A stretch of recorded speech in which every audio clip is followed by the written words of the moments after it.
Alpha Lima Whiskey 301 Santo Domingo. A Boeing 757 disappears from radar with 189 people on board. The plane's wreckage is soon found at sea. There are no survivors to say what happened.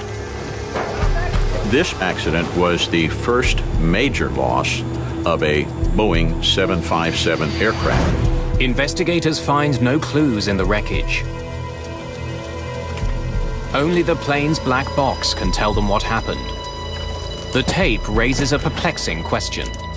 301 Santo Domingo, come in, please. My airspeed indicator is not working. What's happening? How had the failure of one single instrument caused the crash of one of the world's most sophisticated jetliners?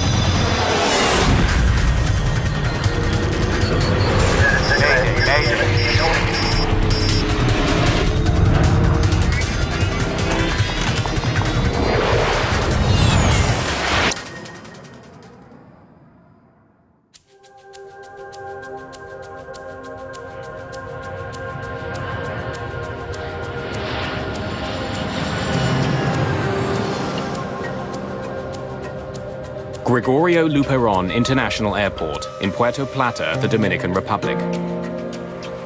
February the 6th, 1996. The small Caribbean island is a popular winter getaway. A group of German tourists has been delayed. There are mechanical problems with the jet that was supposed to take them back to Frankfurt. The airline has arranged to lease another plane for the flight. The replacement jet is owned by Turkish charter company Bergen Air. They have a 757 that's been sitting on the tarmac for almost 3 weeks. But it takes several hours to get the plane ready to go and to get the Turkish crew aboard. By 10:15 p.m., the plane and most of its crew are at the gate.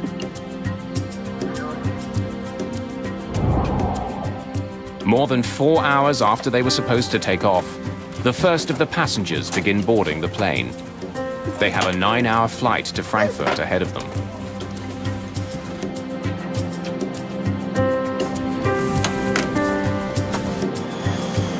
Alpha Lima Whiskey 301. Shortly after 11:30, Bergen Air Flight 301 is given permission to leave the gate.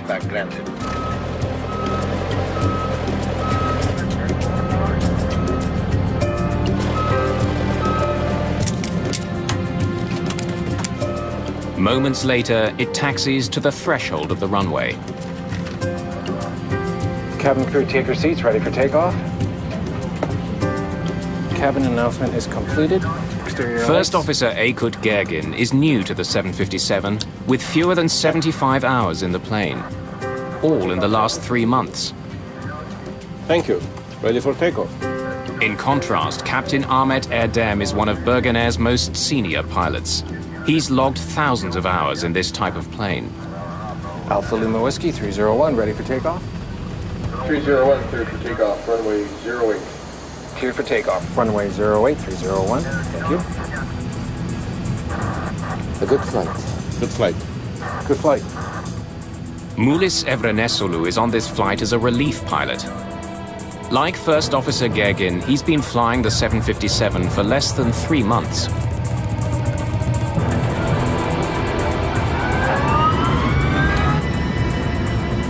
As the plane accelerates to takeoff speed, a light rain begins to fall.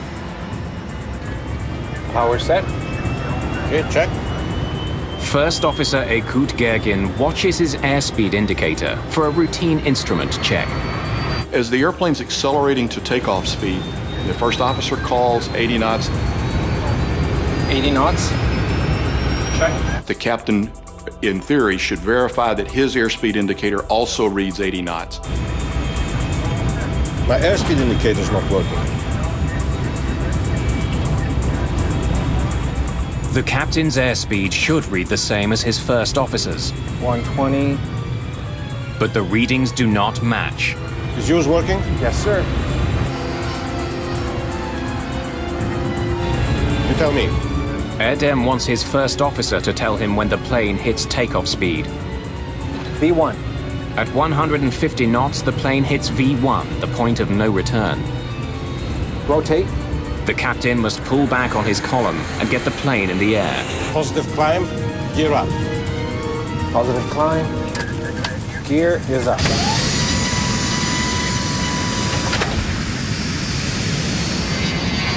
At 11:42, the plane takes off. Seconds later, Captain Erdem's airspeed indicator comes to life. Is it possible to turn off the wipers? Okay.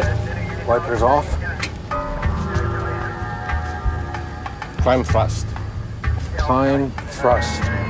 First Officer Gergin reduces power to the engines for a gradual climb to cruising altitude.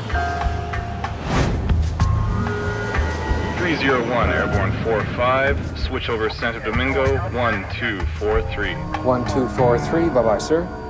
Climbing through 2,500 feet, Santo Domingo, good evening. First Officer Gergin establishes contact with the island's main tower in Santo Domingo. Alpha Lima Whiskey 301, climb and maintain 280.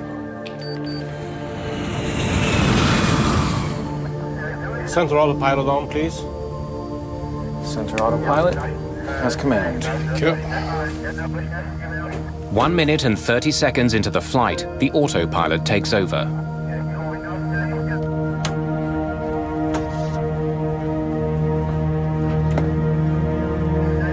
Onboard computers now make all the calculations and adjustments necessary to keep the plane climbing safely. Almost immediately, the computer reports a problem. Rudder ratio. Mach airspeed trim. 2 different alerts warn the pilots that the plane is traveling far too fast. Trim. But the first officer's airspeed indicator shows the plane climbing at a normal speed, 220 knots. Something's wrong here.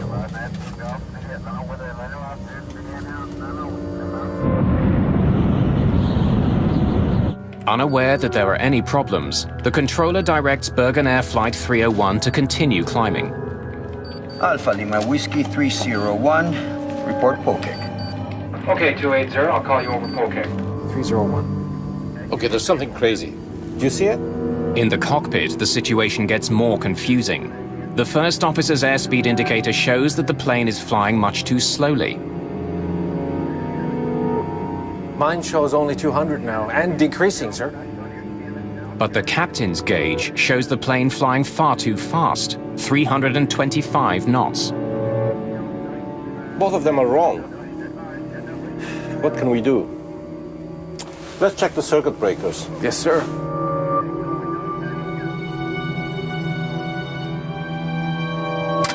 As the first warning is eliminated, a more persistent warning replaces it.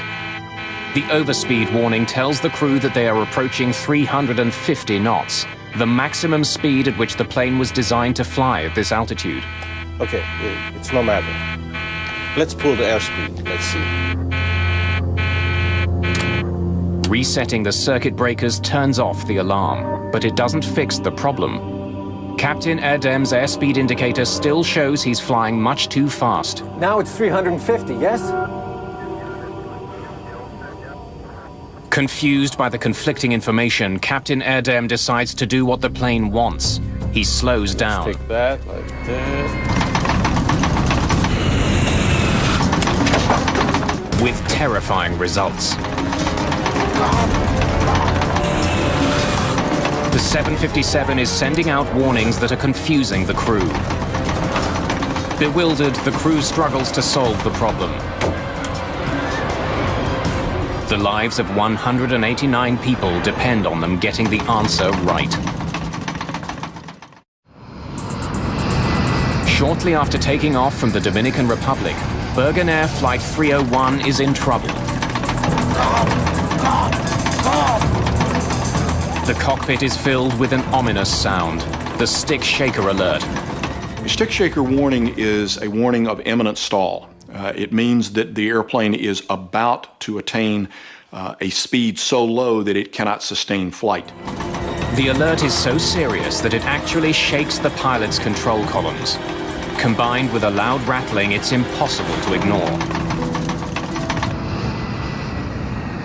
To add to the crew's confusion, the plane begins to vibrate and dip wildly.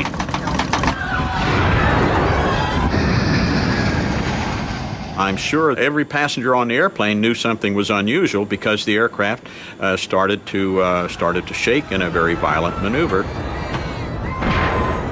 It's not the only problem the crew is facing. ABI! The attitude deviation indicator is basically a round gauge that on this airplane is a screen, but it's blue on the top and brown on the bottom, and it shows not only the pitch of the airplane, but also roll. On the gauge, blue represents sky. The more blue, the steeper the climb. Right now, it's showing that the plane's nose is pointing dangerously high. Then, more than 7,000 feet above the ocean, the plane rolls hard to the right and begins to plummet from the sky. From the time that the stick shaker activates, it is now going to require proper action from the flight crew to sort this out, or they will end up losing control of it. The window of decisions is closing on them, for if they let it stall completely, maintaining control of the airplane will prove to be very difficult. Captain Erdem struggles desperately to get his plane to climb. Nose down. He has just a few thousand feet to pull a 100-ton airliner out of a deadly stall. The less experienced pilots utter prayers and offer suggestions. Thrust. ABI. 301, squawk 377. Stand by. Air traffic control is still unaware that Flight 301 is in grave danger. The timing. What am I to do? You can level off. Our altitude's okay. The plane is falling fast. Okay, 5,000 feet. Captain Erdem is trying to fly a plane that's become virtually uncontrollable. Press levers, press! Gegin pushes the throttles to full power, but it doesn't help. The plane spirals towards the sea.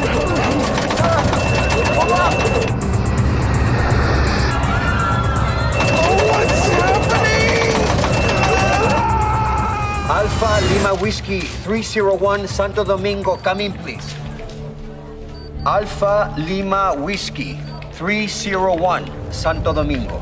Come in, please. Less than 5 minutes after takeoff, Bergen Air Flight 301 vanishes from radar. Come in, please.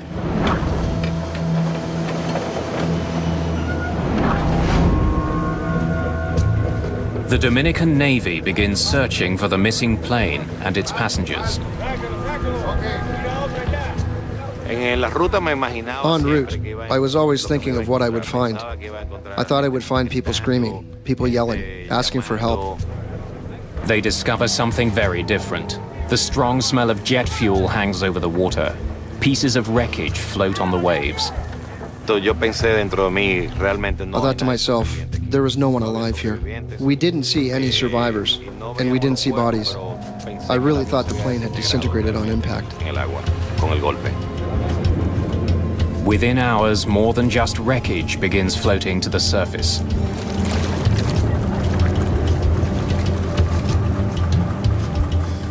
Around 5:20 in the morning, when the bodies started to come up, I did feel a great sorrow in my heart. I felt like I wasn't sure if I would have the strength to continue the work at that moment. The search continues by the light of the next morning.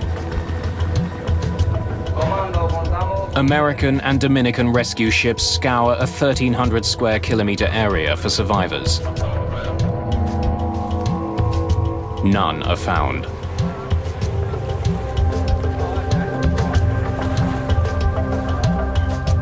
Now it's up to the Dominican Republic's Aircraft Accident Investigation Bureau to find out what caused this accident. We established a base camp at a hotel on the Cabareta beach, which is directly south of the accident site. Over the next couple of days, investigators, reporters, and some of the victims' families arrive at the hotel.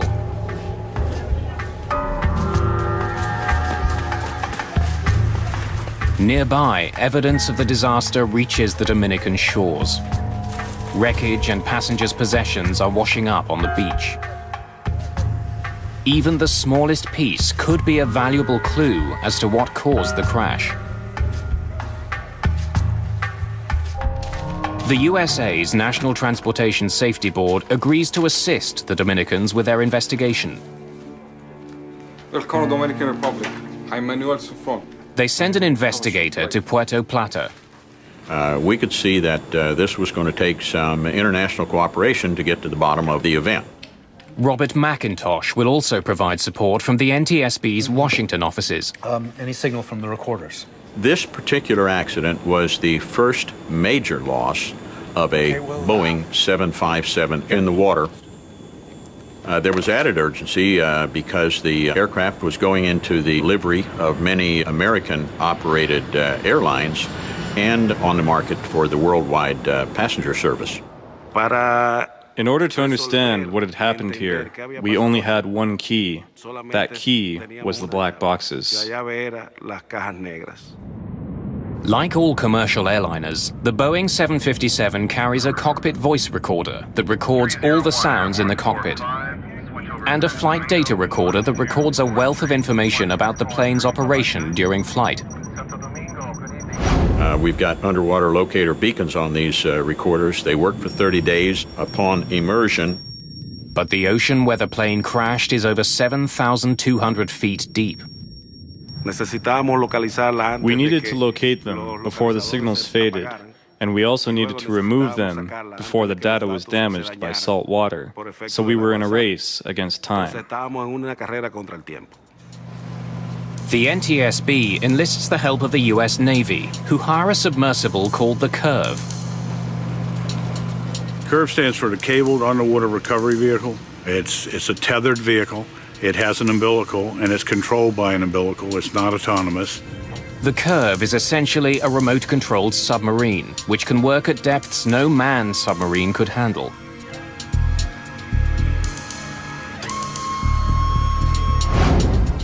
While the Curve travels from the United States, Major Souffrant starts to examine the evidence he has. Radar on the ground tracked the plane as it climbed into the night sky. I have the radar. The history of the flight is recorded here. So basically, investigators study the radar records, along with the conversation between the ground controllers and the crew. I have the recording from the control tower. Santo Domingo, good evening. Alpha Lima Whiskey 301, climbing with you. Alpha Lima Whiskey 301, climb and maintain 280. Okay, 280. The exchange between the controller and Flight 301 is normal. The investigators detect no signs of trouble. Last communication between them was only disrupted with a standby. 301, squawk 377. Stand by. As you heard, there's no reason why this plane went down. What had caused something to go wrong to interrupt the flight path of the aircraft so rapidly? Certainly, it was a good question for us.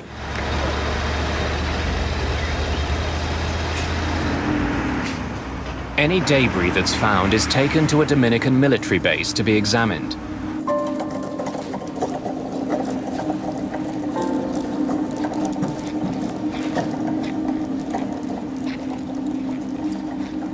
Investigators comb through the wreckage they've recovered. Pieces of the cabin, life vests, even part of the landing gear have all been found. Every piece of debris is studied for signs of an explosion or fire.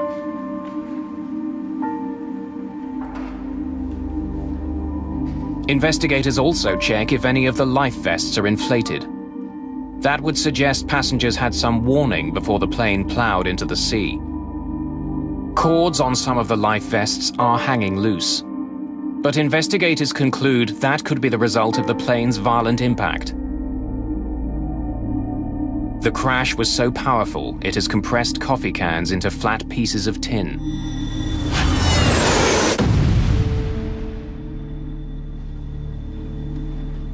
The wreckage tells investigators that the crash of Bergen Air Flight 301 was sudden and violent.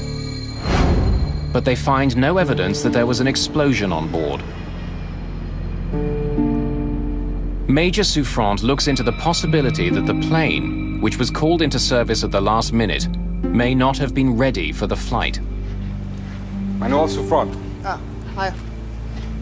I'd like to see some records of the Bergen Air plane. Oh, they're right here.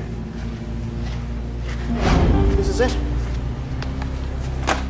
It had been on the ground for some time in Puerto Plata, and that became interesting to us. Why would an operating company have an aircraft sitting there?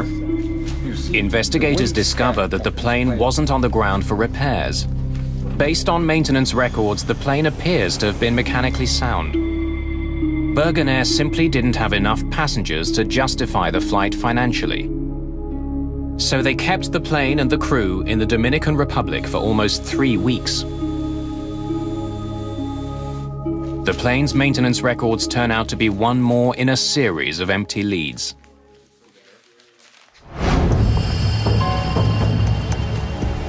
The Curve arrives in Puerto Plata harbor. On February the 28th, more than 3 weeks after the crash, it slips below the waves, looking for the remains of the Bergen Air jet.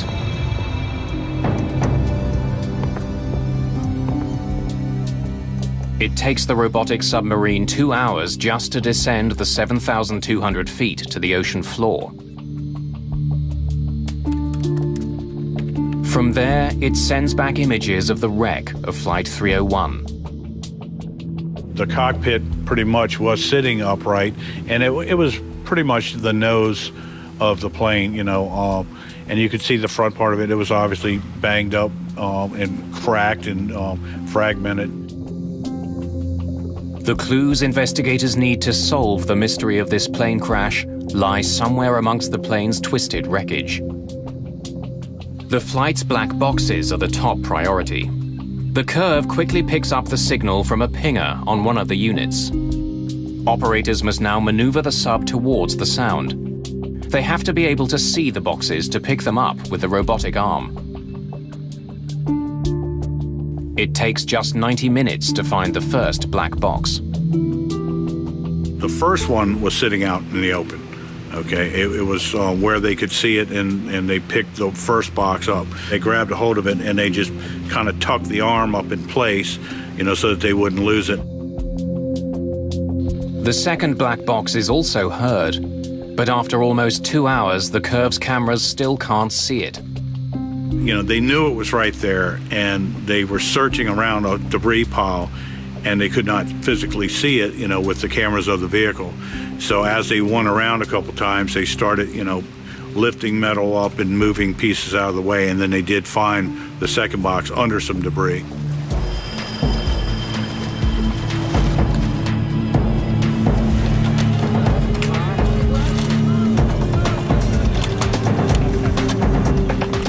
Flight 301's flight data recorder and cockpit voice recorder are brought to the surface and loaded onto a waiting jet.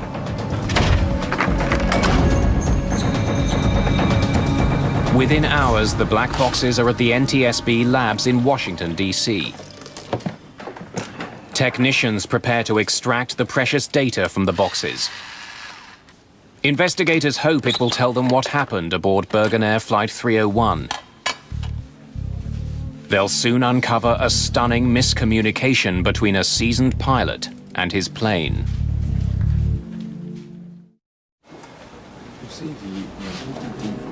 To unravel the mystery of Bergen Air Flight 301, investigators are counting on the plane's black boxes.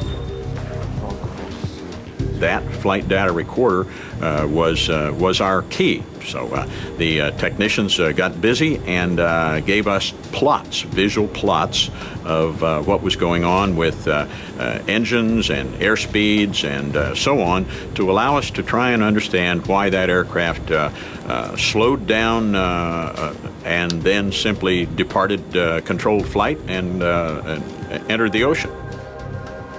Ah, that's great. That shows us all we need to see for now. So it's all the flight data recording. It's on a timeline, top is the pitch. We've got the airspeed and the altitude. But check out the timeline, 44. Investigators immediately notice something unusual about the flight. 15 degrees pitch, nose up. Seems high. It's almost the maximum. And then it stays that way. The plane began climbing normally.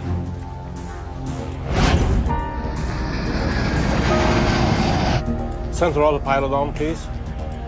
But investigators noticed that shortly after the autopilot was switched on, the plane's nose pitched upward. They also see that the plane's airspeed seems much higher than it should be. 350 knots. It can't be right. Oh, there's definitely something wonky about the airspeed numbers.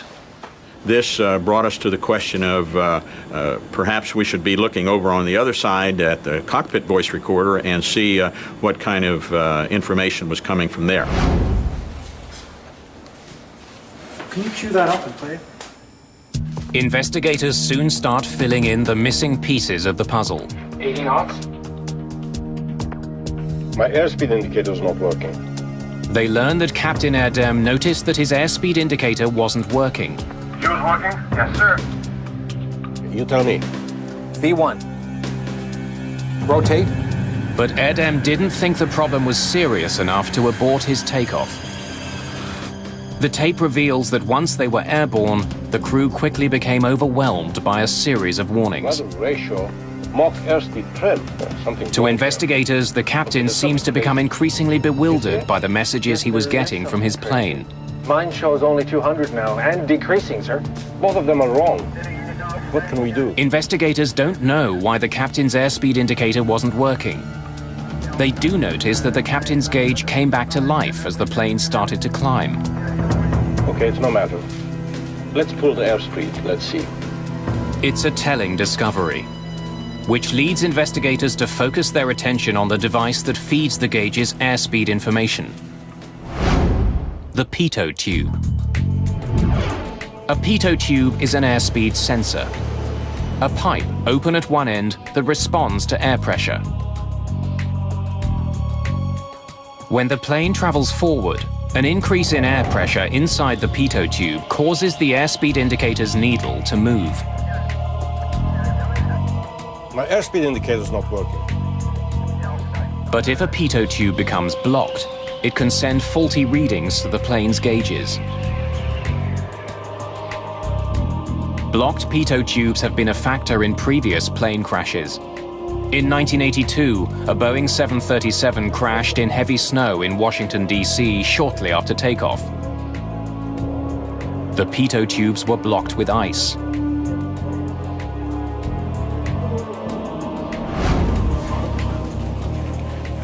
Investigators suspect that the pitot tube which fed the captain's airspeed indicator on the Bergenair jet was somehow blocked. But they know ice can't have blocked the tubes of a plane taking off from a Caribbean island. We don't know why it was blocked, but it presented a very, very interesting situation to us. We started carefully looking at what could cause that kind of thing to happen. Senor!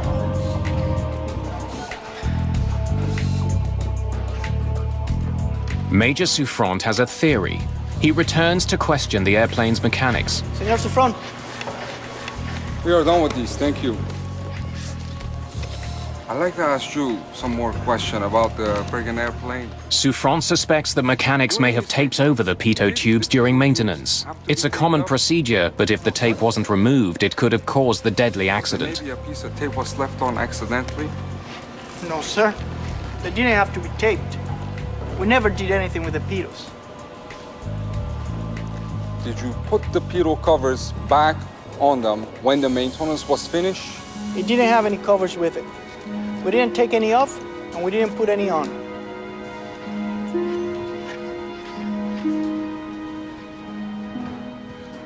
And that's when we discovered that the pitos had not been covered for the 25 days that the aircraft remained parked at the international airport in Puerto Plata. A pitot cover slips over the end of the tube. Regulations state that these covers must be installed anytime a plane will be on the ground for an extended period of time. A prominent flag is meant to remind pilots and technicians to remove them again before takeoff. Investigators find that the Bergen Air pitot tubes were never covered, and somehow the uncovered pitots had become blocked. Recovering the tube from the ocean floor is the only way for investigators to answer a pressing question. What blocked the pitot tubes? Nobody knows for sure. The evidence is 7,000 feet down in the Atlantic Ocean.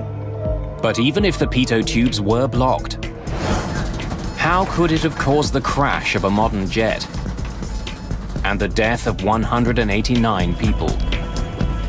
It's not like a car where you have only one speedometer. In this kind of an aircraft, you have a total of 3 airspeed indicators, and there's a flight data computer which is computing the velocity in relation to the ground.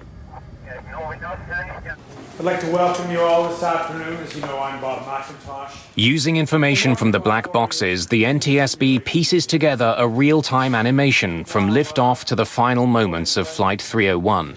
This is the indicator. The captain actually realized that his speed indicator was not working. Is yours working? Yes, sir. The big question for investigators is how could one faulty airspeed source result in a crash? He realized it at a time when he could have aborted, he could have turned back, but he chose to continue. Right now, investigators analyze the captain's every move and find that he allowed a small error to escalate and ultimately overwhelm him. Rotate. Positive climb, gear up. Moments after liftoff, Captain Erdem's airspeed indicator appears to be working. And then that means it's at odds. But investigators suspect the gauge is responding to changes in altitude. Climb, thrust. As the plane climbs through the thinning atmosphere, the air trapped inside the tube expands, causing a buildup of pressure. Inside the cockpit, this causes the airspeed indicator needle to deflect. Even though altitude is causing the increase in pressure, the sensors mistakenly read it as an increase in airspeed.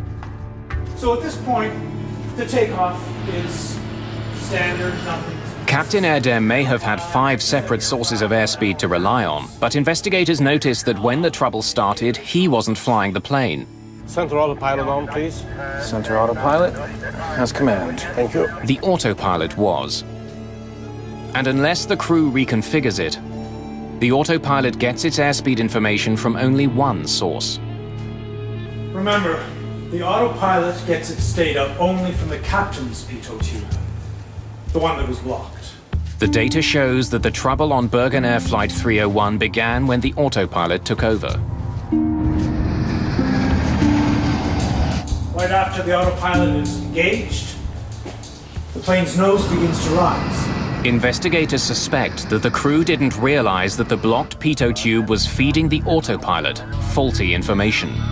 The computer registered that the plane was traveling too fast and raised the nose to slow it down. It soon rises to 15 degrees, then it stays there. Raising the nose works like an air brake. It slows the plane by creating drag. The autopilot is programmed to never bring the nose higher than about 15 degrees. Any higher, and the plane would slow down too much and stall.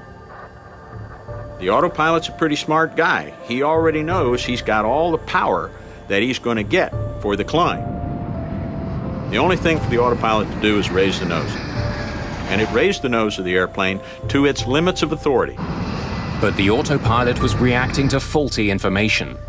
Moments later, it sent out 2 different warnings. Rudder ratio, Mach airspeed trim. That the plane was traveling too fast to be controlled safely. And the airplane begins picking up warnings, rudder ratio, a variety of things that the airplane is sensing problems. Okay, there's something crazy here. Do you see it? Yes, there is something crazy. Mine shows only 200 now, and decreasing, sir. Both of them are wrong. Investigators realized that Captain Erdem wrongly concluded that both airspeed indicators were malfunctioning.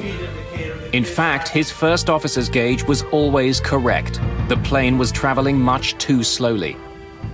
What can we do? Captain Erdem no longer knows which instruments to trust. Let's check the circuit breakers. As they saw these caution lights, they decided they were going to start pulling some circuit breakers. That would be rather strange. The actions of trying to reset circuit breakers is something that pilots of older generations aircraft have learned via experience of sometimes being able to get an errant system back functional. Resetting the circuit breakers turns off the alarm.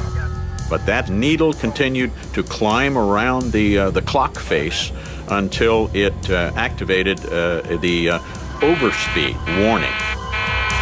The autopilot system sent yet another warning that the plane was traveling too fast.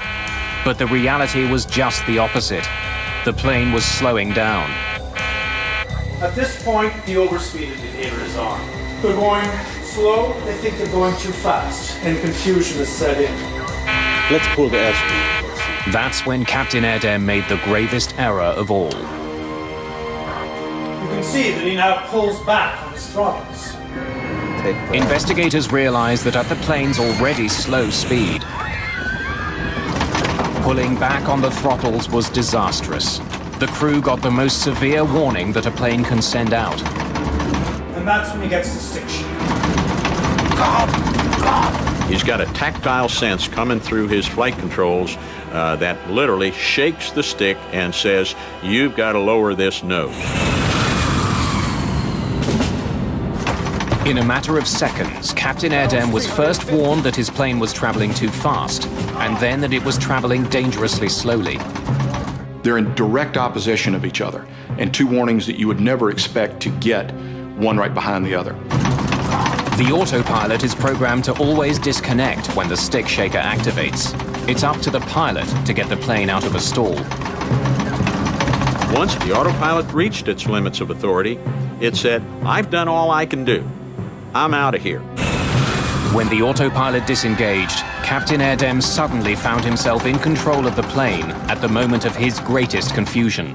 If you watch the plane at the top of the screen... The cockpit recordings lead investigators to a stunning conclusion. ADI! Captain Erdem may not have recognized that his plane is about to stall, but the relief pilot behind him did. ADI! This additional pilot intervened to say, "ADI, ADI." In other words, look at that ADI and put yourself where you would normally see the nose of the aircraft. 5 degrees nose high, 10 degrees. So when the reserve pilot says ADI, he is attempting to focus the captain's attention to roll and pitch, which are becoming problematic. The relief pilot wanted Captain Erdem to recognize that the plane's nose was pitched dangerously skyward. Investigators can hear First Officer Gergen trying to convey the same message. Nose down. At this point, the first officer is actually trying to lead the captain to some solutions, but not actually take control of the airplane. What the 757 desperately needed was airflow over the wings to generate lift. The only way to get that was to point the nose down and dive. What puzzles investigators is that the first officer had a control column identical to the captain's. He could have pushed it and brought the nose down himself. He may have been able to save the plane. But he didn't. Instead, he and the other Turkish crew member continued offering suggestions to their more experienced but overwhelmed captain. But climbing, what am I to do? You can level off, our altitude's okay. The recording shows that Captain Erdem ignored valuable advice that could have saved the plane. And in the Bergen Air case, there's a case of a relatively junior first officer looking at one of the most senior captains on the airline. It is not culturally appropriate for him to say, "I'm going to take the airplane away from you." Instead, he tries to assist the captain, to lead the captain, but leave the captain in command. Other cultures, other training, other airlines may very well have required the first officer to physically take control of the airplane. I think the social atmosphere in the cockpit will prevail to revere age and experience to the point where it can kill somebody. And in this case, it looks like it did. The flight data recorder reveals that instead of pushing the nose down, Captain Erdem tried to get more speed from his engines. At this point, the crew goes to full power. Press levers. Press! At the angle the plane was falling, the engines couldn't get enough air. Applying full power was more than they could handle. The left engine quit first. With the right side at full throttle, the airliner swings around as though its left wing were caught on a branch. The airplane goes into a classic full stall where the nose drops, it falls on a wing, which is now a very life-threatening condition. The 757 itself makes the situation worse. Like many modern jets, it uses a so-called swept wing design. The wings angle slightly backwards to reduce drag and increase fuel efficiency. But the design has a downside. One of the characteristics of swept-wing jets is they get less and less stable. They're much harder to fly as they approach stall.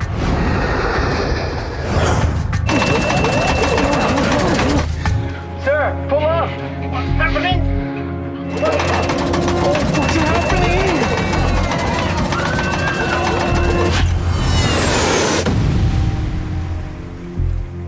To maintain control of a swept-wing jet with no more altitude than they had in this condition is very, very problematic, and they are not successful when the airplane goes into the water.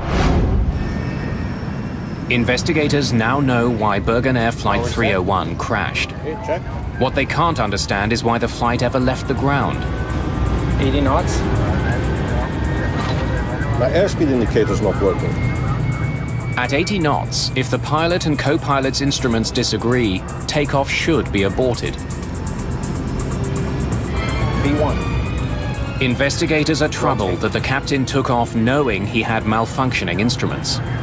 If something is not functioning correctly, it doesn't matter what it is, one should abort the takeoff at 80 knots. This decision on the part of the captain has been criticized, but there is a very short time window for this decision to be made. Members of the investigative team in Puerto Plata try to find any clues that might explain why Captain Erdem didn't abort his takeoff. It was raining that night. Perhaps he was worried that he wouldn't be able to stop his speeding plane in time. Procedurally, he's required to stop, but high-speed aborted takeoffs are something that are very serious, and that flight crews train to avoid high-speed aborted takeoffs if possible. And we certainly looked at the parameters of the runway to ensure that there was adequate runway in that particular situation. Careful measurements are taken. Investigators conclude that at 80 knots, when he first noticed the problem, Captain Erdem had enough runway left to bring his plane to a stop. He could have aborted his takeoff. There's also the question of the hastily assembled crew. Investigators now wonder if the last-minute nature of the crew's call could have influenced their decision to take off. Bergen Air started with a crew that probably didn't expect to fly that night. They didn't have adequate rest. They got out to the aircraft and perhaps were rushed in some of their planning. Investigators consider the possibility that the crew, who had been away from home for more than 2 weeks, was simply too eager to get home. 08301, thank you. A good flight. Good flight. Good flight. Y ahí viene el factor del homesick. This is the homesick factor, where minor problems are ignored in order to get back home. Para seguir el vuelo y llegar a la casa. Investigators will never know what was going through Captain Erdem's mind when he opted to continue his takeoff. In this case, the airplane is accelerating rapidly enough. The first officer responds, V1, which is the commit to fly speed, and by training, now the decision window has closed. They need to fly. rotate. And immediately thereafter, they're airborne. Once the plane was in the air, its blocked pitot tubes caused Captain Erdem to make a series of critical mistakes. But how were the tubes blocked in the first place? Investigators will find that the deaths of 189 people was caused by something the size of a paperclip. Investigators now know that a blocked pitot tube led to a series of conflicting warnings that confounded Flight 301's captain. Now they want to know how those same warnings would affect other pilots. Fuimos a un simulador de vuelo. We went to a flight simulator, and in the simulator, we tried to recreate the conditions of what happened on the night of February 6, 1996. Gentlemen, stand by. The simulator showed investigators that an overspeed warning, followed by a stick shaker warning, caused even the most seasoned pilots to freeze. The contradictory warnings were potentially dangerous.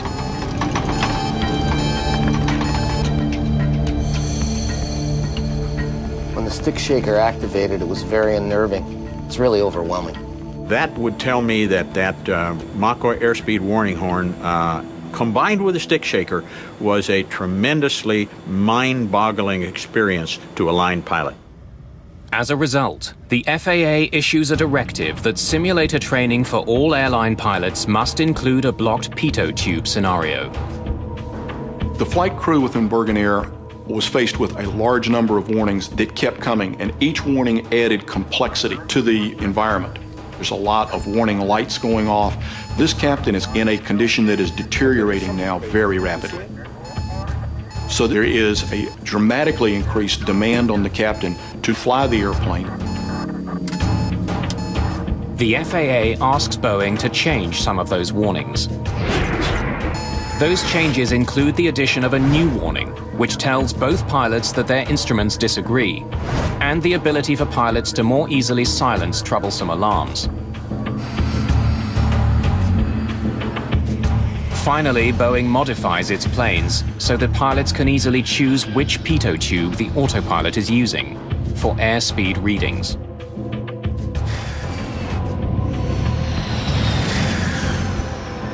All told, more than 1,400 Boeing planes worldwide are affected by the new directives.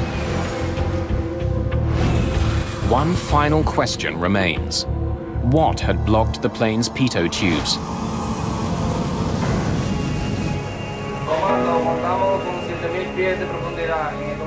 Investigators conduct an extensive search for Bergen Air Flight 301's pitot tubes. They are never found. But at Puerto Plata's airport, they don't have to look far to find the likeliest suspect. It's not ice, and it's not dirt. We know that the area around Puerto Plata has a lot of bees and wasps and animals and birds and insects that like to build nests. One of the insects is well known to pilots flying out of the Dominican Republic. It's called the mud dauber wasp. Bug experts tell investigators about an extraordinary connection between the wasps and a pitot tube. Cuando la avispa albañilera está buscando un área para construir su nido. When a mud dauber is looking for an area to build its nest, it's looking for a site, a place that's more or less tubular. Que tenga algo tubular cuando las avispas. When the mud daubers make their mud nest, the mud, when it dries, hardens and condenses. It gets hard. Mud dauber wasps are squatters that make their nests in available places, like crevices in homes, or even the pitot tubes of planes. La razón del que el avión estuviera tanto día parado. That the plane was stopped for so long, 25 days, was enough time for any species of the mud dauber to build its nest in the pitot tubes. Investigators can only conclude that mud dauber wasps blocked the uncovered pitot tubes that fed the captain's airspeed indicator, which caused it to malfunction. They didn't put covers on the pitot tubes. So at some point in time, extended time, there was an opportunity to get something like a mud dauber in that pitot tube. Investigators have their answer. On February the 6th, 1996, a tiny insect led to a series of mistakes that brought down an airplane and changed the design of the world's most successful series of airliners.